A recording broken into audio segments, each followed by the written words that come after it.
नेपाल के मेरे भाइयों और बहनों, नेपाल का माओवादी नेता प्रचंड, जिसको ये नाम दिल्ली से मिला, प्रचंड सुर्खेत में जाकर के नेपाल की जनता को आतंकित करने का बयान दिया है। वो बोला है कि यदि 15 गते का कार्यक्रम काठमांडू में हुआ नेपाल की जनता द्वारा, नेपाल में हिंदू राष्ट्र लाने के लिए अगर नेपाल में काठमांडू में 15 गते का कार्यक्रम हिंदूवादी, राजावादी या राष्ट्रवादी लोग करते हैं, तो उसकी पार्टी के कार्यकर्ता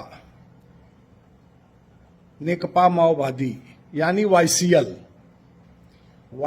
अगर कहीं भी काठमांडू में या नेपाल में दिखेगी तो अच्छा नहीं होगा। बहुत धमकी तुमने दी, दिल्ली के दम पर, चर्च के दम पर, अमेरिका और यूरोपियन यूनियन के दलालों के दम पर। प्रचंड, अब सुधर जाओ। तुम्हारी ये धमकी जो तुम सुर्खेत में जाकर के धमकी दे रहे हो ना, पूरे नेपाल को, नेपाल की जनता को, हिंदुओं को, हिंदूवादियों को, राजावादियों को, हिंदू राष्ट्र वापस लाने वालों का आंदोलन को, शांतिपूर्ण आंदोलन को, तो ये नोट कर लो। अब तुम्हें दिल्ली, तुम्हारी रक्षा तुम्हें नहीं कर पाएगी।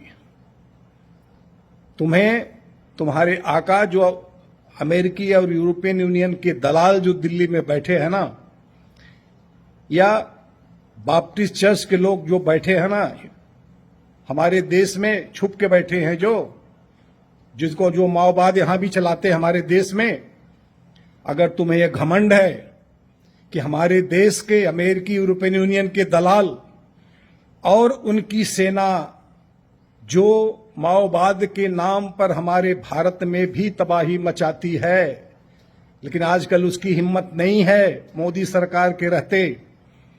प्रचंड, ये नोट कर लो, तुम सुर्खेत की धार्मिक धरती से तुमने जो बयान दिया है ना, ये तुम्हारे लिए अच्छा नहीं है। तुम माफी मांग लो नेपाल की जनता से, तुम हिंदूवादियों से, देशभक्तों से माफी मांग लो।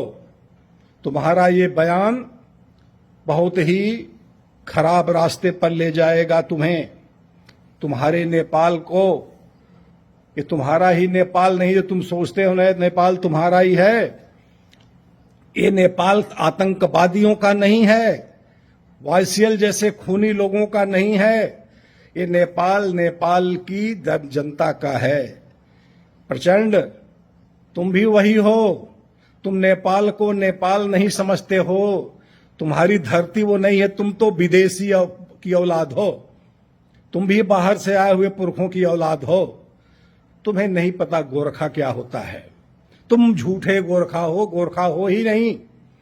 यदि तुम गोरखा होते तो नेपालियों के जो धर्म को बचाने के लिए संघर्ष कर रहे हैं, तुम उनको वाईसीएल की अपने गुंडा, अपने जो आतंकवादी है जो दिल्ली से हथियार पाए थे ना, उनके दम पर तुम्हें धमकी नहीं देते।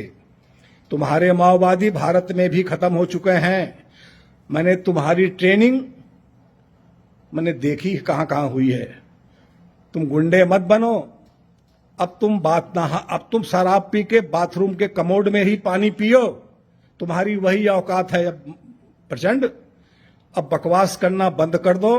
तुम्हारे अंदर वो है नहीं मादा, तुम्हारे अंदर वो ताकत नहीं है कि तुम देशभक्तों को, गोरखाओं को, देश नेपाल की जनता को तुम धमकी दे सको कि तुम्हारे लोग 15 गते के कार्यक्रम में आएंगे और तबाही मचाएंगे। तुमने हश्र देखा ना आतंकवादियों का पाकिस्तान में, तुम्हारी वही मानसिकता है। और जो तुम्हारी मानसिकता है ना, हम सब भारत के हिंदूवादी, राष्ट्रवादी और नेपाल के राष्ट्रवादी और हिंदूवादी वही मानसिकता रखते हैं तुम्हें तबाह करने की, जैसे पाकिस्तान को तबाह किया गया। आतंकवादी की औलाद, तुम दोबारा ऐसी अगर बात की ना तो मैं पशुपतिनाथ जी की और गोहेश्वरी माता की कसम खा के प्रतिज्ञा लेकर कहता हूं, तुम्हारा विनाश शीघ्र ही होगा। ये बात नोट कर लो। अगर तुम्हारी वाईसीएल जिंदा है ना तो नेपाल की एनडीए भी जिंदा है। वो सो नहीं रही है। तुम्हारी हर हरकत को, तुम लोगों की हर बात को, तुम्हारी हर गोली को, तुम्हारे हर बम पर नजर रखी हुई है।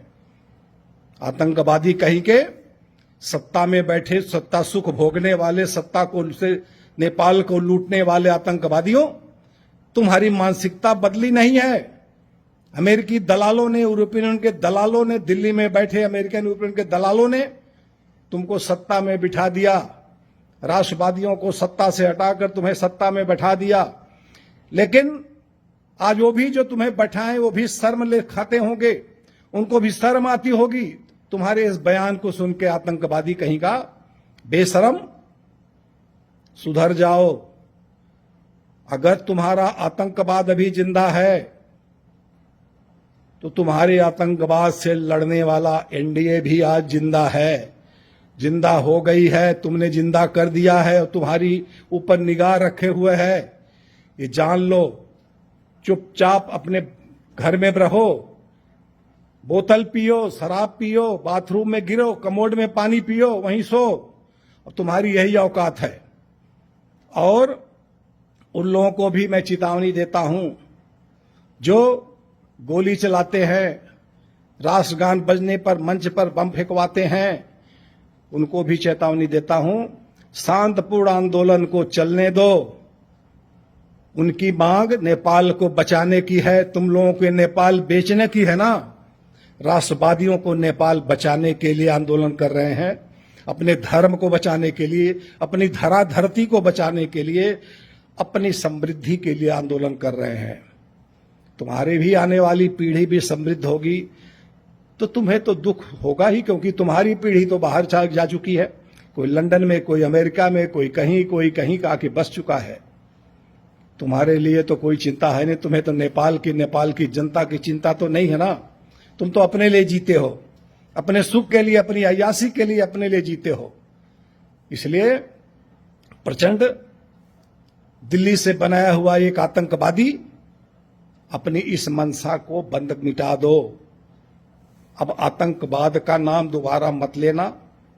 देशभक्तों को 15 गते से जो शांतिपूर्ण आंदोलन कर रहे हैं नेपाल को बचाने के लिए, हिंदू राष्ट्र वापस लाने के लिए, हिंदू मोनार्की या हिंदू अधिराज्य लाने के लिए जो शांतिपूर्ण आंदोलन कर रहे हैं, तुम उनको बंदूक, उनको गोली, उनके बम की धमकी मत दो।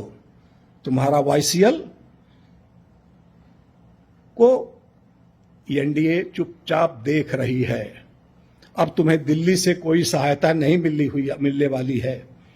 अब यहां पे वो सोनिया की सरकार, सोनिया की अमेरिकी सरकार, सोनिया की आतंकवादियों की सरकार अब नहीं है।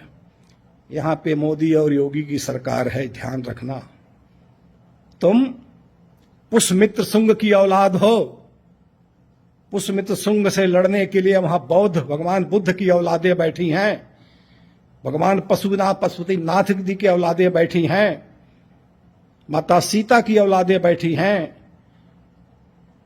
तुम अपने औकात में रहो।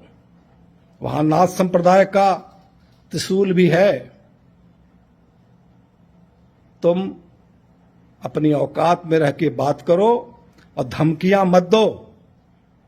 अगर 15 गते के कार्यक्रम में कोई भी गलत काम तुम्हारी तरफ से हुई या सरकार की तरफ से फिर गोली चली, ये जान लिए। मैं लिख के देता हूं, एनडीए दोबारा तबाही के लिए तैयार बैठी है। आपके पुलिस चीफ ने निवेदन किया था वाईसीएल के लोगों से कि शांत रहो, बेचारे शांत हैं और शांत रहेंगे। अगर तुमने बदतमीजी की, अगर तुम्हारी वाईसीएल या तुम्हारी गुंडा पार्टी कुछ वहां गलती की तो उसको तुम भोगोगे। याद रखना मेरे नेपाल के भाइयों और बहनों, आप लोग शांतिपूर्ण तरीके से अपनी मांगों को लेकर के पंद्रह गते से आंदोलन को प्रारंभ करिए, अपनी शांतिपूर्ण तरीके से अब आंदोलन करिए। अगर ये गुंडे कुछ करेंगे तो झेलेंगे, डरने की आवश्यकता नहीं है। आप लोग वीर बांकुरों की औलाद हो, लड़ो, आंदोलन करो। जय नेपाल, जय भारत, नमस्कार, धन्यवाद।